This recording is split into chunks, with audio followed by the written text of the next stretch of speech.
as I sit here on the eve of, excuse me, on the eve of one of the greatest sporting events that we have in sports, um, you know, race and what's going on comes again, and on my behalf and my family's behalf. But I mean, I look at it as this. I mean, if it's to shed a light and continue to keep the conversation going on my behalf, then I'm okay with it. My family is safe. At the end of the day, they're safe, and that's the most important. But it just goes to show that that racism will always be a part of the world, a part of America, and hate. In America, especially for African American, is living every day.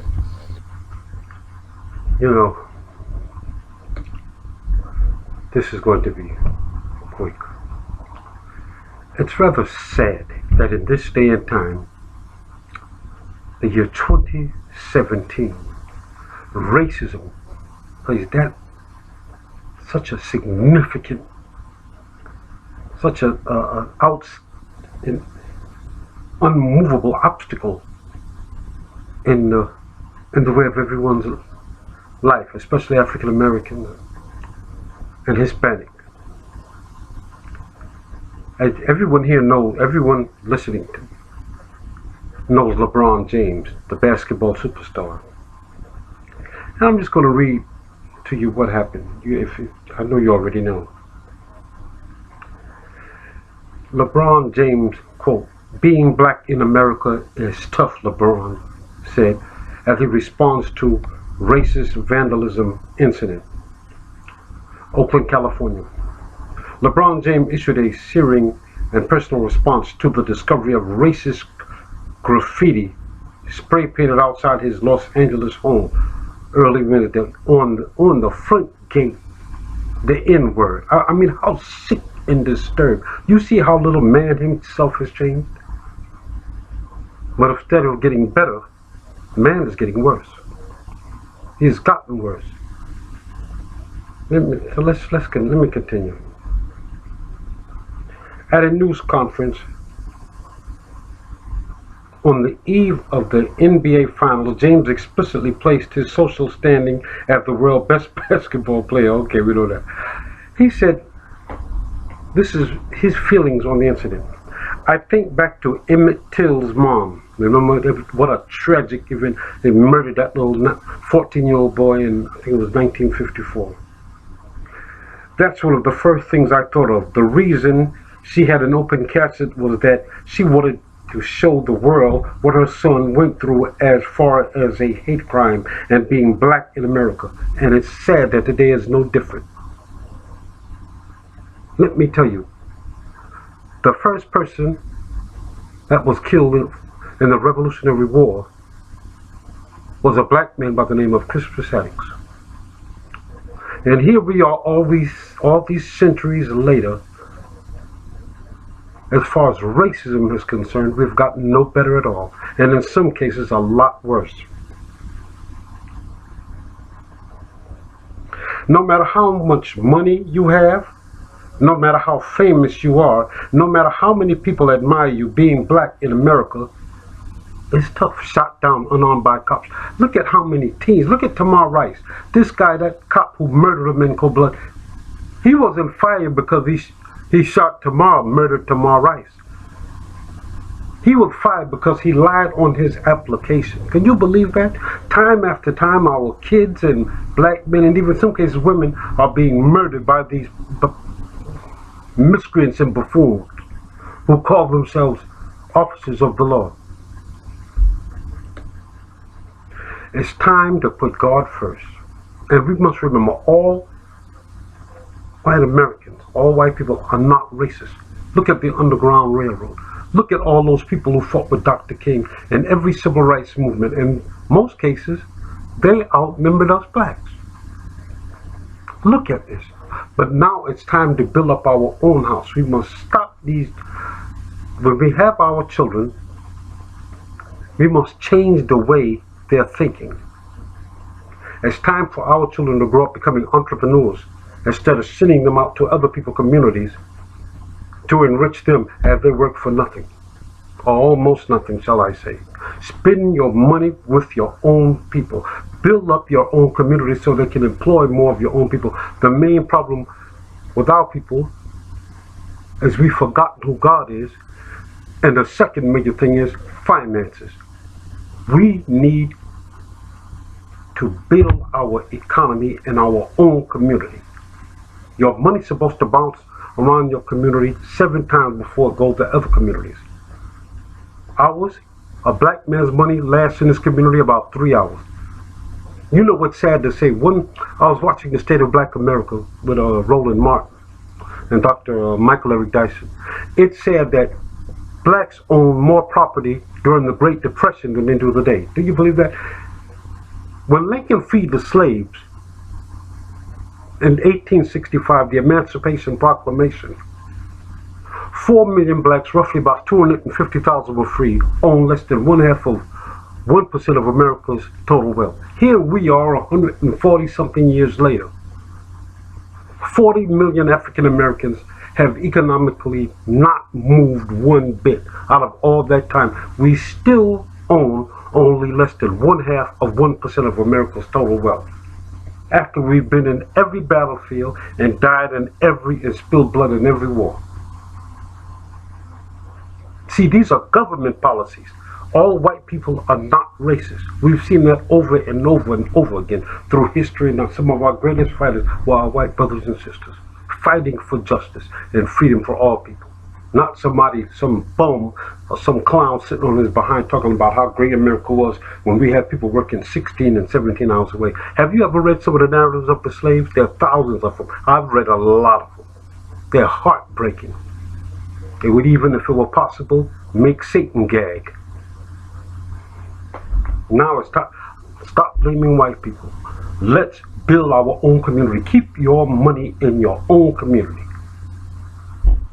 That's what I'm talking about. Enough blaming other people. And when Pookie killed Ray Ray, let's march up and down in Chicago and Detroit. Let's stop that. We must first change the way we're thinking. To continuously do the same thing and expecting different results is a mark of true insanity. Remember, black people didn't have any inherited wealth. When the land grant was, when the government gave the land grant in 1860 something, there was over 270 million acres of land was given. Blacks didn't get any of it. At the Emancipation Proclamation, you were turning barefooted. You didn't have a thing. Then they enacted the Jim Crow law, which lasted another 100 years. I've heard Roland Martin just say, which is true, you were only basically freed about 47 years ago, literally, where you could go to school, and even that is inferior. We need help. I have document after document. You should see, look at it.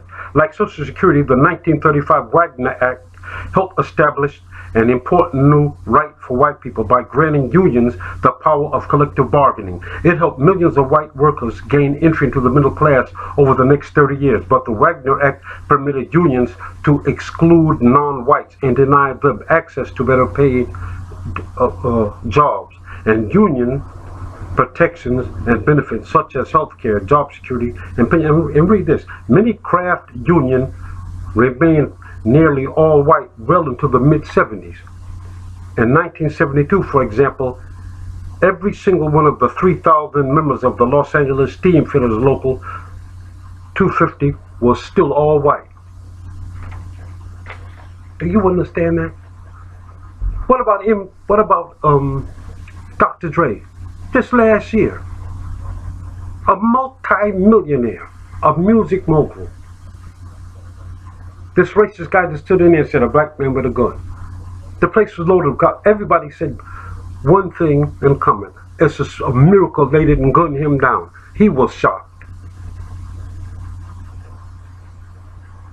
Stop blaming white people. Let's build up our own community. Let's do ourselves. Integration was a disaster. All they did was give you the right to spend your money with everybody except you. Who owns most of the stores in your neighborhood? Not white people. And I'm not racist. I'm just telling you a fact. If we don't build up our own community, nobody else will. It's not a fact of love. It's respect. You love God first.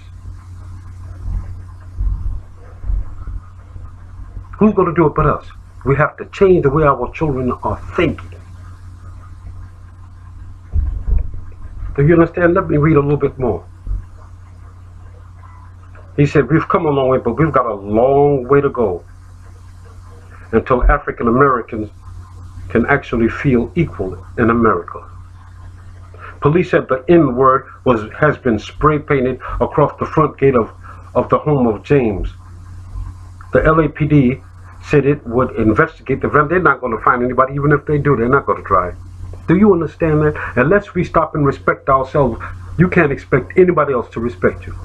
It's time that we stop the foolishness.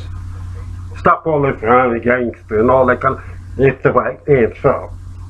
This is government policy that have done that. It's not the average ordinary white person. Every white person is not a racist.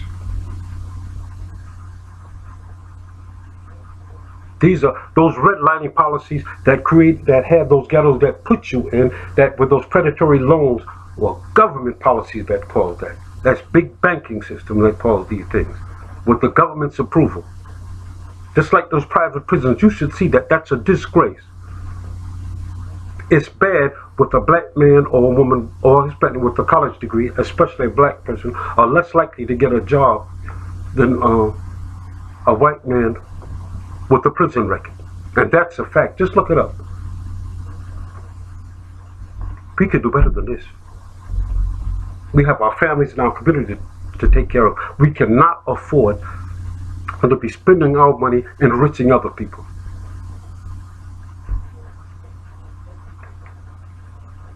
Pray for America, folks. Pray. Now, with the current administration in Washington enacting these laws that the previous administration, Obama, was trying to roll back, we've got a major problem on our hands. And we might, as a matter of fact, we could be in a major military confrontation at any time. Because Washington has pissed off even a lot of its allies in Europe and everywhere else. Keep your money in your own community. Spend black. Even bank black. Make sure you find out who the parent companies are before you spend your money, but bank black. Remember, pray and repent. God is with us. God bless.